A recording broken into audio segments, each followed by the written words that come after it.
Oh, she. Alright.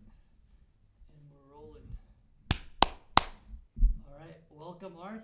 Yo, Great to have you yo, here Ashaya. from Nepal itself. Yeah, Kathmandu represent. Yeah, for sure. So first of all, I mean, have a very different skill sets, Yeah. and your skills kind of transcend one of the topics for today, which is going to be design. But why don't you give a brief introduction of yourself? Since you introduced design itself, which is what I'm really into, my passion, uh, what design usually needs is your understanding of different contexts, uh, a knowledge of everything, and that you bring together to create something new. So, because of which I think, yeah, that's why I've tried to enter myself into different shoes. Currently, right now, I'm an employee, a product designer at Honeycomb.ai, my main job. You're my boss there, right there. CTO. No free ads. No free Yeah, ads. yeah, yeah. CTO right there, product designer right here. I work along with you to come up with product strategies based on you and Tamir's business strategies, and then we translate those strategies into products that will fit into users' daily lives, that gives value, uh, yeah, and that translates into what the product is gonna look like, how people are gonna interact with it. Um, Other than that, my other side of design, I'm also like exploring service design, and one of my personal projects at the moment, I run a business, a co-working space here in Kathmandu. It started as a place for just for me to be able to remote work productively for Honeycomb, but then I took it upon as my own project, and then now it's a business that's fully running at 80% capacity. It's an interesting experiment. And then my next project that I'm also working on is I manage local artists here, indie artists. Just trying to take my design knowledge and translate it into this field to see, I mean, how it can translate into different fields. Yeah, basically. Awesome. Yeah, the one of the fundamental paradigms of design that I like and I come to kind of acknowledge and appreciate more Mm-hmm. as you know as I've kind of developed my career is the different facets that you need to really be touched on, like Mm-hmm. psychology, Mm-hmm. human behavior, um, Mm-hmm. technology itself, Culture, culture. thing. Yeah, so in order to have all of this, you are some of the things I think make a good designer. But what, in your perspective, makes a good designer? Yeah, these days due to like democratization of social media, um, you do see a lot of design in like social media and elsewhere, but I mean the medium itself is visual, so the only bits that you get is visual. A good analogy for design and good design, and when people say, "Oh, I can design too," or "Everybody can be a designer," is I would say there's a difference between a cook and a chef. Everybody can cook, but not everybody is a chef. Chef, they don't have to be like formally schooled. They can be a chef who learn by themselves. But a chef knows about the background of um, the ingredients they're using, the flavor profile, how they come together, what's it probably gonna taste like, what should they pair it with in a drink or another dish, right? So that creates an experience, right? A cook usually just knows how to follow a recipe, and what the social media designs and what a lot of these especially tech company based design frameworks and tools and boot camps teach is just a framework. It's how to follow recipes. But to be a good designer, you need to be able to internalize, learn from the cultures, patterns of people. To truly be creative, you got to be able to diverge, research from all fields, right? Say you're running a co-working space, but a co-working space is very similar to running a restaurant, right? So bring in inspiration from places that you wouldn't expect and try and merge it into your own. But to merge it, if you're cooking, that would probably turn into a very bad dish if you put everything in together. So you got to know what parts to bring in and what parts are good and not. And that usually comes with uh, making your own principles, learning from other good designers and following their principles, and from that you keep on practicing, you get better, and that's pretty much it. I would say you will never be a good designer if you don't put your work out there and get feedback. The first step would be to always keep making things, working on it, get feedback from people, and from then on you get a hold of your own principles and get a hold of what people are agreeing to, and then from there on it's just game on. You got your own identity. You're a designer. People will start recognizing you. Yeah, that's very well said, Arth. That the rhetoric that the feedback loop is an important thing has been Mm-hmm. around for a while. The only thing I'd say is people are too used to knowing that there should be a feedback loop and not at the end of the feedback loop, which is the review process. So people don't review methodically about what things they did wrong and what they can do to improve better time. And not just in design, this applies to other fields, but everyone thinks, oh, move fast, make mistakes. They Mm-hmm. move fast and make mistakes, but they don't learn from the mistakes, or they don't methodically sit down and kind of dissect why things went wrong. And that's one of the most important things, at least I think so. Yeah, I would say so too. Sometimes learning from the feedback loop and then going back at it again can be a very linear process as well. Uh, I have another analogy. I have like many Yeah, analogies. go That's for how I it. look at the world. So there is always this argument about God, right? If like uh, somebody must have created the world, and then the creator is God, right? But if you look at multiverse theory, it just states that there are so many different versions of the world that one is bound to be perfect if it's infinite, right?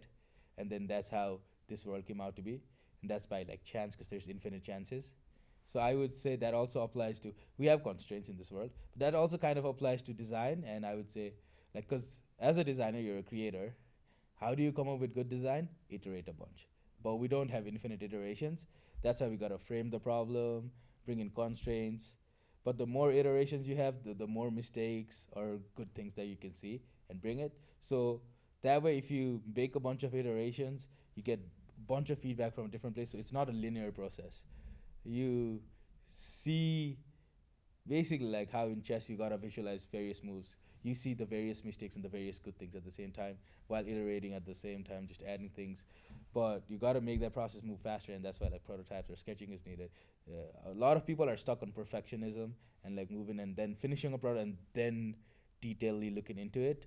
But if you have an idea, just try and see it in bare form how it works, and then you get more info. The yeah, and the more you make, the more you know. Yeah. Yeah. So I think, yeah. So the for when people say God is a designer, yeah, God is maybe a yeah, God exists and God is a designer because he did it iteratively because there's many infinite iterations of it, he or she. But yeah, but I don't think there's a single God. Yeah, Yeah. let's not get into that. Yeah, yeah, hot take. My bad. uh, but I do want to get into one thing, which is culture. Mhm. And you're very well versed in kind of culture and always consider kind of cultural aspiration. And I think that there's a lot of people around who are kind of stuck in niches of specific cultures that they know or ones that are exposed to. But I know that you personally try to explore a lot of different cultures, like why a certain group of people might do a certain thing, and not just at like a country or like a language Yeah. level, but even at a local niche level. Yeah. Um, I mean, culture is very important. A lot of people, I don't know why, like view culture as just like ethnicity or ethnic background, which is like obviously not the depth that people are looking into. Right? yeah, Culture I mean, is just behavior. there that is one subset of That's a cultural subset. difference. Yeah, but That's a subset. Exactly. Um, yeah. So I mean, we all know basic of culture is just a way of life, right? And my belief is, even if a technology or research, whatever, has to be able to be injected into the way of life, it cannot exist mutually like exclusive or outside the culture. Otherwise, it's never gonna be absorbed or part of the phenomenon. So it like whatever's going on in a culture, or your way of life or your daily life, whatever product you make when you're designing, it has to somehow uh, come into and be a part of what something that already exists, and either make it better or smoother or just a different emotional experience. That way people can internalize it better. That way it's a part of them. Otherwise they're not going to care about it. So that's mostly the reason that I feel like people should learn about culture. From culture you also get a lot of nuances that when you're using, like say we're making Honeycomb app, and then there's like diet culture nuances that come up. For example, people only trust other people with the same diet, or people trust influencers with the same diet. That's one of the insights we got, right? Yeah. That's part of the diet culture with people with dietary restrictions. So if we bring that nuance into our app, which we're trying to in the next version coming out soon, um, people who use it, which is our target audience, will tend to trust us more because they feel like, oh, these people understand us. So yeah, culture is I feel like mostly just about being able to relate to someone else. At the base level, that's what empathy is. Uh, and yeah, culture just helps us empathize with others. And I want to go into kind of little bit more into culture and one thing that you've noticed working both professionally in Canada, Vancouver specifically, Mm-hmm. and now here, all the stuff you're doing in Kathmandu. What are the differences in the work culture between the two? And what do you think is like a happy maybe medium between the two? Uh, that would probably be a little bit harder for me to dissect because when I was in Vancouver, it was less of a remote work culture and more of a. I mean, That's true before COVID, right? it There was was a little before bit of COVID, COVID, but right? But here, I would say, in Vancouver, people are. I think work is usually separated from personal life very much, and people are on the clock, and people would. I feel like people would rather not interact with their coworkers much outside of work. In Nepal, your work and home life is kind of intertwined. Uh, your friends usually get formed at work, and then you end up meeting them during the weekends just to go on a hike, etc. Um, from my perspective, in Nepal, there's also a lot of uh, work lunch culture where people don't bring food, but they usually try and find something local nearby to just go and eat. That's also probably because there's a lot of local cheap options that you don't have to spend half your day's salary on or something. Uh, and that's like quick food. um, but I've yet to like really work in a corporate setting in Nepal to really know because I still fully work for remotely for Honeycomb, and all the other people that I've been working with are hires for Honeycomb who are also remote who come in like time to time. But that's most of my observation. nice. Um, Now switching gears a little bit more back, a little kind of Mhm. back into design, Mhm. is these days, you know, you're seeing kind of AI Yeah. trickle into many fields, such as design. Mhm. And one of the things with design that AI is doing is, you know, for specifically for UX design, UI Mhm. UX design, generating mock-ups, Mhm. generating different flows based on all the data that's given. How do you think that this is going to affect the industry, and what do you think might be some pros and cons? Um, I've looked a little bit into AI and AI design, right? Not that very much. I would say design, in most part, is about being able to communicate an idea, and sometimes half of a designer's idea ends up being convoluted in their mind.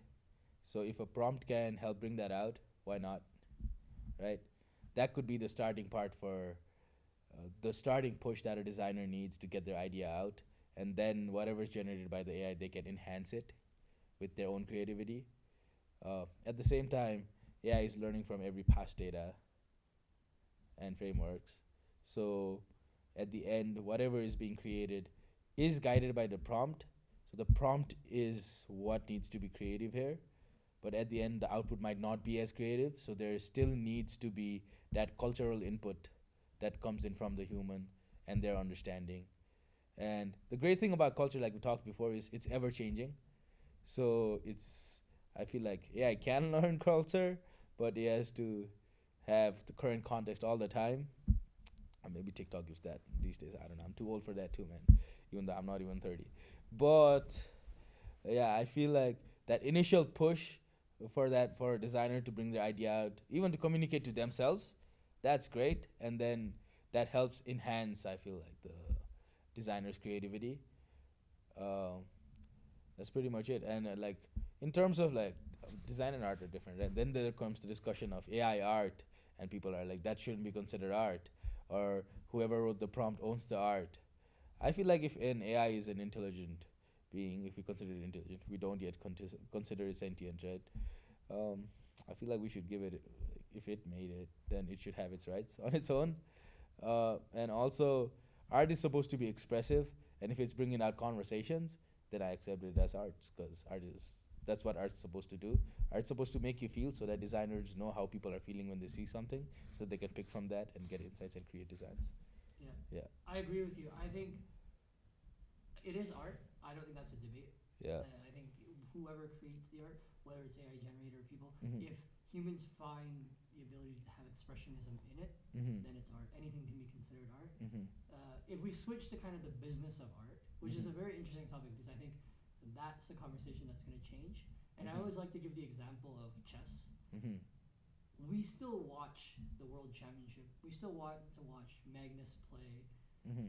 you know, Magnus play Mm-hmm. Caruana, or you know, we want to watch one of these matches, and we don't necessarily want to watch, you know, Stockfish play another Mhm. engine and see who's the better engine, right? Because we place inherent value, and I've said this before, in humans being able to do something, and Mhm. humans being able to do something and creatively and generate it themselves within the mind, because we marvel at that, because we aspire to be like that, Mhm. and we can't find that aspiration sometimes in AI. Mhm. So that's why we'll gravitate towards humans doing it. There are robots that can play soccer pretty well now, Mhm. like soccer kicking robots. They'll hit like free kicks consistently. Yeah. But we're gonna watch Messi play, right? The World Cup was watched by I Yeah. think almost 2 billion people. They're Mhm. there to watch really the human nature at its purest form, Yeah. doing something that they love to do and that kind of vision Yeah. and aspiration for it. Mhm. And I think the same will apply to AI art, where we want to see what humans kind of created, and instead, so when we're buying AI art, except for maybe Mhm. niche AI art creations, the human art form will still be more valuable because we place more Yeah. value in them. Yeah. I also feel like art. When you talked about business of art, the business of art was always about rarity, As far as saying, right? And then if AI is creating it, AI can get or people might tend to lump all AI art into one category.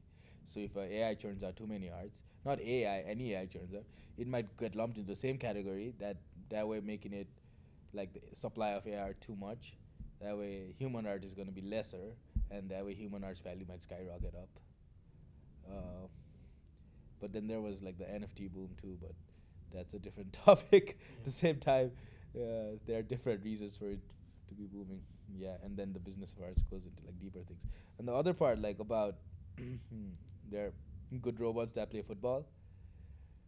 Robots can always get better, but at the end, there's always gonna be a robot that was made at a certain time that's peak at its performance. Like if you compare different phones at the moment, there's like this is the best phone, and that way when you put 11 robots in the same field, that might be like the same kind of robots, probably trained in a different way, run in a different way, but humans have that inherent, I would say, inherent flaw. We could call it a flaw, but difference in them that gives them like the topic of conversation, like, oh, who's better, Messi or Ronaldo, or a player to look out for or to be inspired from. And I think that relatability and that difference usually also gives in people. That also goes into rarity, and also I guess that adds the novelty for like people to follow other people. Um, yeah, at the end, I feel like people want to be relatable. People want a hero, and that usually just comes from other humans. And also, at the end of all this AI race, I think people are gonna very much value flaws than perfectionism. That's already happening these days with like niche designer made things, and so and AI aims for perfectionism. So I feel like, yeah, with AI coming forth, at the end, people are gonna more value what people make. nice. So switching to one of your newer things you learned, Uh huh. which is music management. What are Yeah. some things that you learned about the music industry that you didn't like have any idea of like 6 months back? Yeah. And you know, what would you give as some advice for like an up and coming new artist? Yeah. For music management, a few things. I mean, everybody knows that TikTok helps these days, right? That was the base knowledge I went in with, and everybody knows networking goes way forward, and that was the other base knowledge that I went with. Um, but yeah, there. in music management, there are a lot of ways that you can earn money. People are only looking into mostly like basic album sales or gigs, but and then streaming services, obviously. But even in distribution, music producer and artist, there are various ways they can protect their rights. They can earn money from people who do covers, and there's ways to get licensing deals, and there are many, especially due to the internet and openness and democratization of music and distributions. Your music, even though you make a Nepali music in Nepal, it can go anywhere in the world. So a lot of people don't. I just realized like a lot of people don't have that open mind. Like they bring out Nepali music and they think it's only gonna work in Nepal. They bring out English music in Nepal and they think, oh, there's not much market for it, and then they bring out Nepali market. I think what I learned was you gotta be open minded, and if you wanna make English music, go for it. If you wanna make Spanish music, go for it. If you wanna make instrumentals, go for it. But for all of them, there's an approach that you can move ahead with promotions, and everything that you need help with can be found online from other music promoters on TikTok telling you how to do it, on YouTube. Google is your friend, and due to the internet, it's so much easier. That's why like bedroom artists are getting so big these days. So learn to use that to your advantage. Don't stay local. Approach everyone. Stay open minded. Try and play your cards 1 or 2 years, but also don't make it like I would say focus on it, Yeah. give it time, give it effort that's needed, but don't like put all your eggs in your one basket either. Like don't make music your only thing when you're young, so that you forget everything else. So otherwise, like if it doesn't work out, you won't have anything else at the end, right? So yeah, keep at it, hustle, but don't hustle too hard. Nice. So going back to Honeycomb, Uh huh. what would you be your comments on kind of the work we've done so far and uh, what we kind of have done as a company, what we look to do going forward here? Because that's the reason I'm here right now. Looking back. You sure you want to talk about this, boss? Nah, just kidding. With Honeycomb, with respect to Honeycomb, yeah, I think Honeycomb's core product has always been the same, but we have pivoted the ways we communicated many times. Um, I feel like at the beginning our approach was very Vancouver local. We tested it there, kind of worked. Then we're trying to go global. That's when pandemic happened. We did our R&D. Um,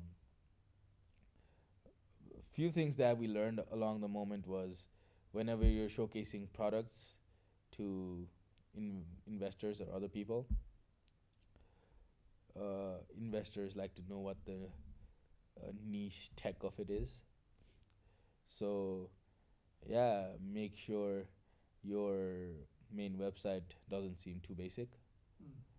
Mm. It tells you what like without telling too much. It's like investor relationships are like chasing a girl. You don't want to tell them too much, otherwise you're scare them away. But you gotta tell them just enough so that they're interested, right? Yeah. To move that conversation forward. Um, and then It's an interesting analogy. yeah, yeah, and then we got a market test. Like always test your market. I would say don't settle for pennies. If you know you have an idea that's working, people are paying for it, but there's a roadblock, right? Say we had a roadblock for data acquisition. Data was hard to get, but data, that the same data, if that same data can come at scale, uh, then you you know that the data will come at scale and people are interested to pay to get access to that data, right? So you got to first test. So that's why we ran our pre-order campaign. People are interested in it, right? Now, how do we get that data at scale? Show investors that people are interested, and that from their investor we can get data at scale. From there we can create value at scale. So I think at the end it's more about like just uh, creating your vision, having something to show people that they can trust, getting something out there, and then just scaling it so that you have enough resources to envision what you actually want to do, so that you're not reliable, your costs aren't higher, you're not like operating like a small business, we're slowly growing. Because in our case, if we slowly grow, we'll never be able to have enough money to accumulate enough data that people actually need to help them find food near them. Yeah, I think you touched it really well. I think for me some of the best learnings have been, at least from a business standpoint, we can get into a product standpoint, is our core value is never changed, which is we help people with Mhm. dietary restrictions find food. Like you said beautifully, the mode of expression of how we show that has changed. I don't think people fully comprehend what it Uh-huh. is that we do as a company from a technical standpoint Mhm. and from a standpoint of actual product development. Mhm. And I think there's different ways we're trying to figure that out that fit into a business model. But Mhm. sometimes the most lucrative business model is not necessarily the one that shows off the technology in the best realm Yeah. as well. Yeah. So we have to kind of balance those two things out. And I think it's something that Mhm. we're working on. I think some of the approaches we're taking now and the models we're looking at now, business models, I think that are going to be way more valuable for us and Yeah. showcase the tech in a good way. Definitely, like, yeah, I should probably be speaking from a product standpoint too. From a product standpoint, I just feel like the biggest takeaway from Honeycomb that I've gotten is make a product that excites people. Don't make functions for the sake of functions. Make functions that they can relate to, that then they that excites them, and that way, like, going back to what I started said in the beginning, that way people think that we understand them, and they'll accept us. Mm. So it's like when when you meet someone, and like, all of these days, the body language experts are telling, oh, if you meet someone and you want them to like you, just mirror them, try and talk the way they do. So it's basically just understanding people and mirroring them. It's kind of, in a way, manipulative, but not really. We're just understanding them and giving them what they want, right? So yeah, just excite people. uh, Give them what they want, but not in a very. When people say that, for some reason, they do user interviews, and the users say, "Oh, this would be a cool idea," and they think give them what they want means make that cool idea, which is not really it, because that's just what they think at the moment in that context that the user is saying, right? You gotta assess why they said that and why that core value, like what value are they trying to get at, because user might just be thinking at a oh cool point of view, but that thing that they said might not even be useful to them. So at the end, make something that excites them, but always they know what excites them, but at the same time they don't. Mm. It's a lot of paradoxical thing. You got to get into the base of what people want. Exactly. Alright, I think this is a pretty good conversation. We should probably wrap it up. It's late here for us today. But the last question I always like to ask you is, do you have any questions for me about anything you'd like to ask? Yes. Go for it. So, what's one thing up until now in your how many ever ages of life you have lived, one takeaway or one thing that just pops in your mind that you would like to share, one knowledge, one tidbit, one insight, or maybe from this trip in Nepal. Oh, that's a good one. Let's do that from the trip in Nepal. I think I've placed more importance in family, Mm-hmm. and it's not that to say that I haven't had it before, but I think the exact amount of time that you might be able to spend with someone Mm-hmm. is very limited. Like there are some people who I only met once after 20 years. A lot of people after 12 years. Mm-hmm. So when you have an interaction with someone who's a relative or a friend, Mm-hmm. and as you kind of grow, you're gonna have very limited amounts of these interactions. So you want to cherish those interactions, and yeah, you might think that because you have the mode of technology to kind of call them up Mm-hmm. more, but I think that people are, once they have access to a certain list of people, even though you might have 500 contacts, the only ones you're going to maybe contact are maybe 20, 30 of them, and the other people you may not ever contact or talk to frequently. So when you have these interactions between people, you want to cherish those and really hold those true. And I think that's kind of the biggest takeaway. Let's cherish this moment and end it right here, Thanks so right much, now. Arth.